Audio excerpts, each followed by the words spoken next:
Good morning, and thank you for being here. And first and foremost, wish all of you a happy Thanksgiving week with you and your families, and hope you have time to really reflect on the blessings we all have in life, and we'll get to do that together as a team with our families. And so, one of my favorite things to do, truthfully, is the Thanksgiving meal with our team and our families here. So hope you get to enjoy that also.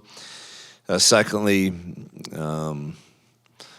our thoughts and prayers are with the Nix family, losing an incredible Auburn man and quarterback in '57, and I think he was probably the Pat Sullivan of that day and who every young Auburn man wanted to be. And I know that they will celebrate his life, I believe, tomorrow, and certainly wish I could be there. Got Iron Bowl week, and it's kind of difficult, but that's just know that our thoughts and prayers are with them as they celebrated a magnificent man who impacted many in this Auburn family for sure. What a win Saturday night. Congratulations. I think Jarquez and Cam are getting some national awards and very deserving of that. And glad to see our seniors get to celebrate their last game in Jordan-Hare the way they did, and they had to fight for it. And my grandfather used to say there's no mountains being climbed on the smooth side, and we've had to climb some rocky trail, and it's fun to see them keep fighting, truthfully. And I know a lot of people in life give up, and this team hasn't, and they continue to fight, and they had to fight, scratch and claw, and to find a way to win a football game against a very, very good football team in Texas A&M, and just couldn't be prouder for those seniors that they get to go out that way. Happy for our fans to get to enjoy that type of environment. Saturday night in Jordan-Hare is always special, and that will be one that goes down in many, many people's memory, including mine, as one of the special times in coaching. So it was a solid effort. I mean, obviously, we struggled to get off the field on third down. Some of that was us. Some of that was give credit to them. The quarterback played outstanding and kept plays alive, made great throws, and we messed up some things too, but some of it was them. And offensively, when we were able to win first down, we were really good. And sometimes we didn't, and it was them. And sometimes we didn't. I could say we didn't execute real well or didn't have a great call, but I thought the effort from our kids was fantastic. Obviously, the start was great, and we're going to need another effort like that this week in the Iron Bowl against another really, really good football team who has a remarkable quarterback and who makes a difference when you play them. So looking forward to it, though, and excited about another opportunity for these kids to prove they're getting better. Hey, Hugh, speaking of Milrow there, the good's been really good and the bad's been really bad for them. How do you game plan around a guy that's kind of been feast or famine this year for Alabama? Oh, you look at the good. That's what he's capable of. I hope we get the lesser than version, but, in a game like this, I would think, I don't know him personally, but everything you see, he's made of the right stuff, and he competes at a high level in some of the biggest games, and I would think he'd be determined to bounce back. And so I think we've got a plan to get his best. And, yeah, I feel confident they'll use him as a runner. That's when they've been the most dangerous, and we've got to have a plan for that.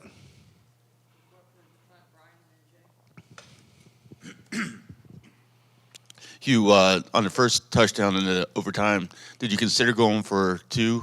And what was the thought process into kicking the extra point? Yeah, truthfully, it was on the road. Probably would have done that, in all transparency, my mind was so cluttered at that moment, I didn't want to make a bad decision. I had to put so much into getting to that point, if that makes sense. The no timeouts, the drive, we've used quite a few things, and I had no timeouts, and you're going to have a 25-second play clock coming right at you that you're going to have to. And then if you don't like it, you don't have a timeout, and it just felt rushed to me. And I usually, when you make decisions in a manner where you feel rushed, they tend not to work out. And so, really, it was man, I was so consumed with just getting to that point that I wasn't prepared. In my mind, right or wrong, maybe that makes me less than or something, I don't know, but I just wasn't going to feel rushed to make a call at that point. Yeah, I want to talk about the catch that Dre made there late in the game. I think it was the last overtime. I'm not sure I've seen a catch that good. We've been covering Auburn, Jason and I, for almost 30 years. What was your thought about that catch in real time, and maybe what you've thought about it after? It's a play that we have worked every single Thursday against our defense in situational. We always do last play scenarios from different yard lines, and that's a play we've worked from inside the 5 a lot. And believe it or not, he's probably made a catch like that against them 8 to 10 times. And so I wasn't surprised, but it was a really, really nice throw, too. He had to be high, and it had to be where it was.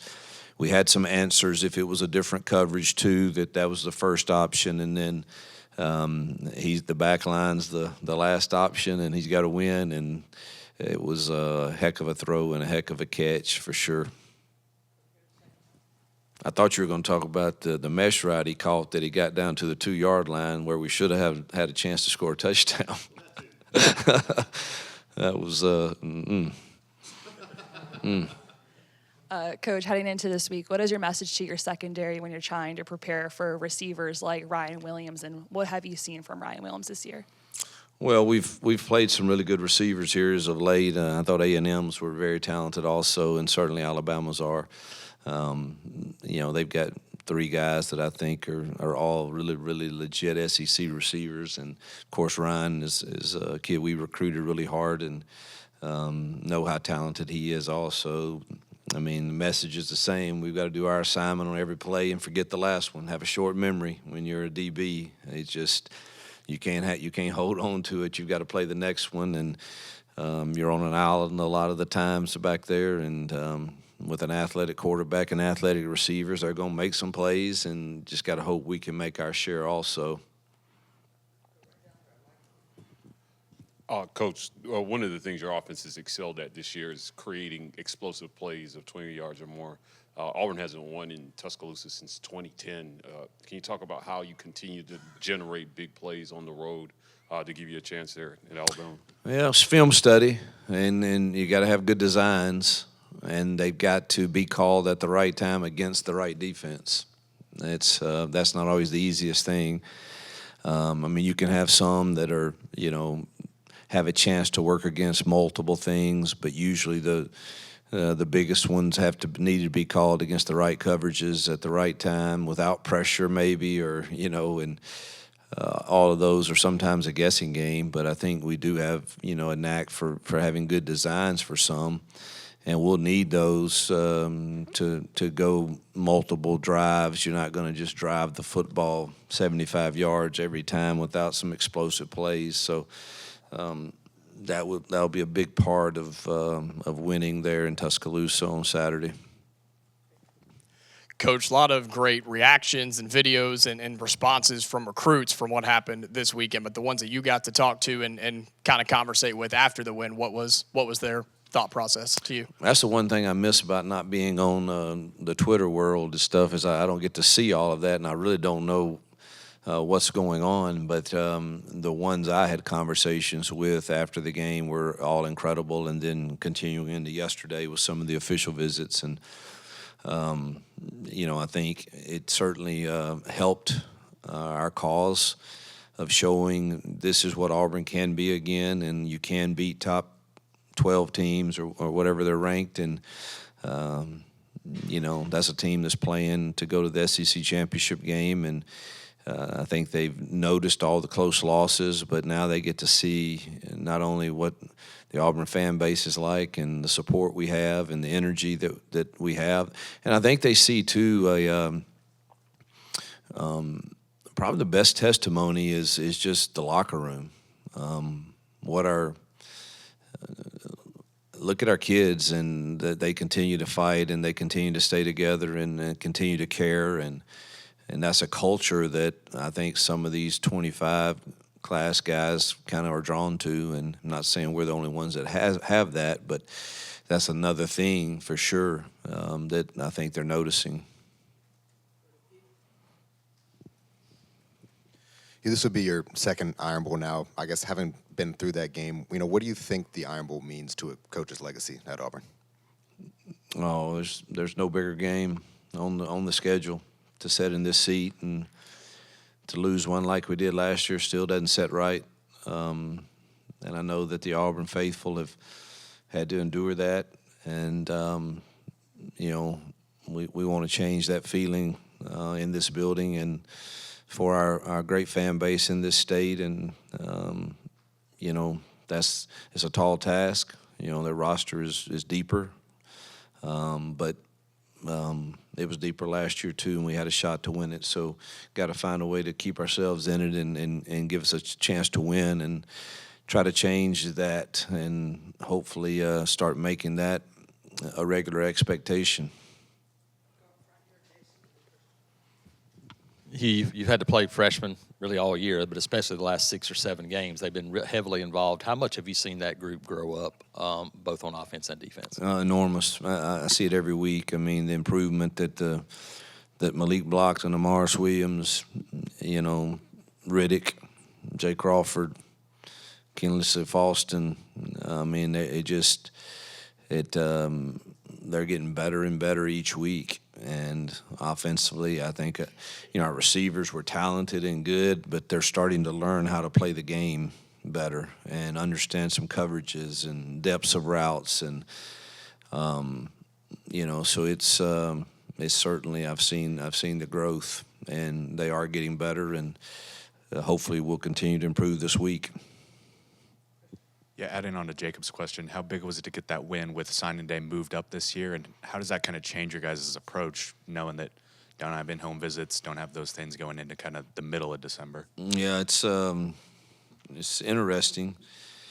You start to, I'm for this. Being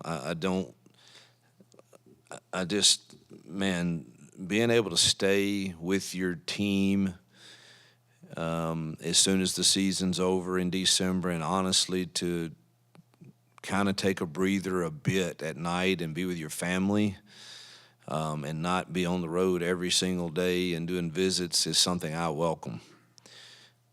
Obviously, with new things, there's always some things you don't like. I mean, you find out real quick that it's kind of advantageous to have a home game the last weekend, and every other year we're going to be on the short end of that, and where kids are going to be on other people's campuses that last weekend before signing day and not on ours.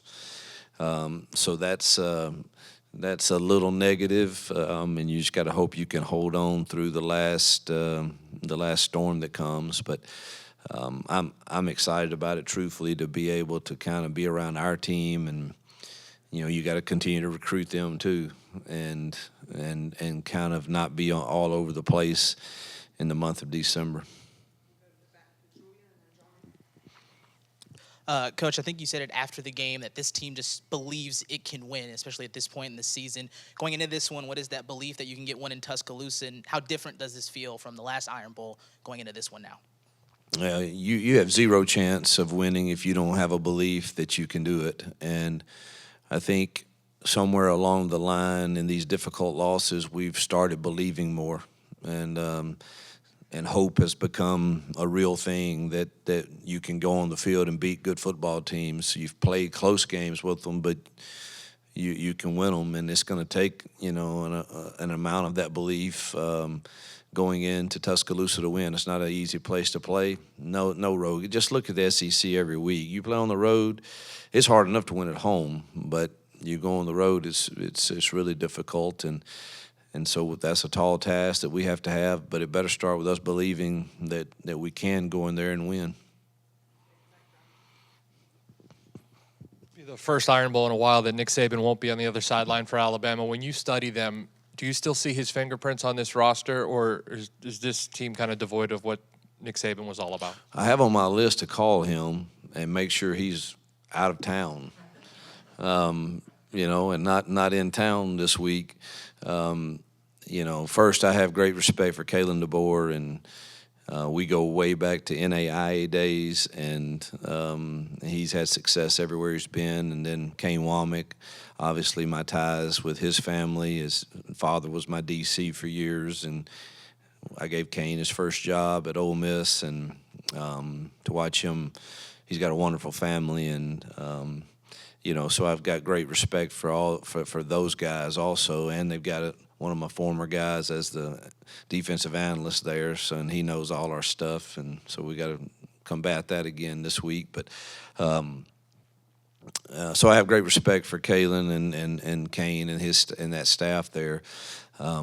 Obviously, Nick was he's a friend of mine, but also I love competing against him because he's arguably the best that's done it. And I know a lot of people say, well, he always had good rosters. Well, that's part of being a good coach is you go get good rosters, and he was always very good at that. And it's different for sure. The scheme is a little different. It's not the same as what you would see under a Nick defense. I mean, there's some similarities. There's always going to be some, but it's not the same, to answer your question.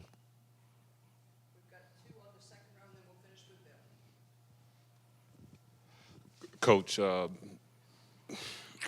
last offseason, you made the decision to go to the portal to get a QB. You're kind of at the end of the road here with Peyton.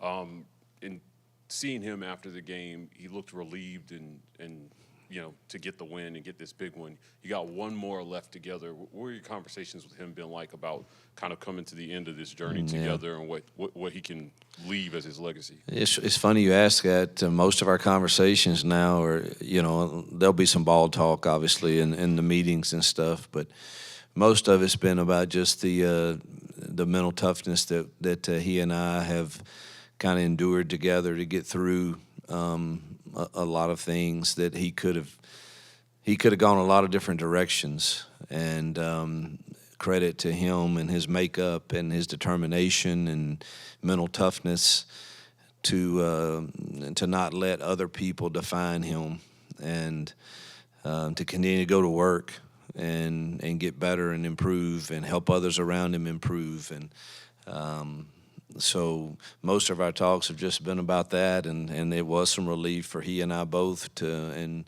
see him. I mean, he's really played well in a lot of games since the Cal game, and he just hadn't gotten the results for one reason or the other.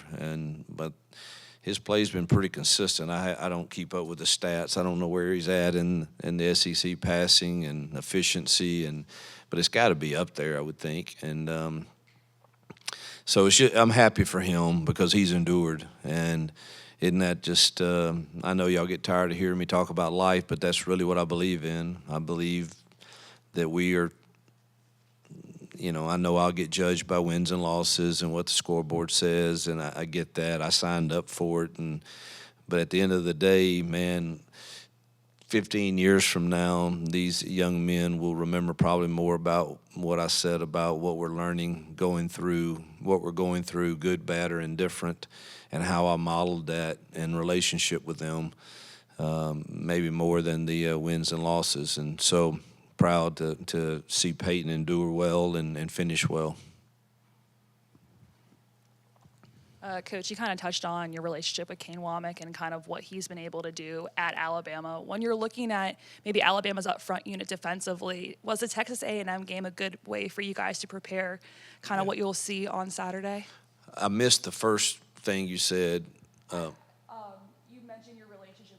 Oh, yeah, okay. All right.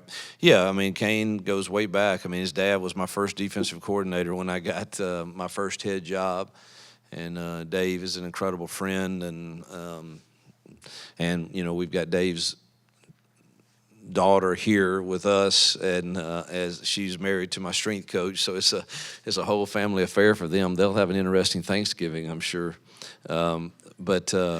Yeah, you know, Kane does a great job, and their front it looks a lot like Texas A&M's for sure. Big, athletic, strong. They're maybe a little longer at linebacker actually than A&M. So it was a good prep for us to face what we faced last week for sure. Oscar struggled Saturday. I mean, is there anything physically or anything like that? Because he could really be important Saturday. Yeah, that's the first time he's done a couple things like that, and I wasn't happy with him. But I love Oscar, and he's been very consistent. I expect him to bounce back well, and Ian bounced back from what I thought was an awful attempt at a field goal, and man had ice in his veins when it counted, and so I think Oscar will do the same.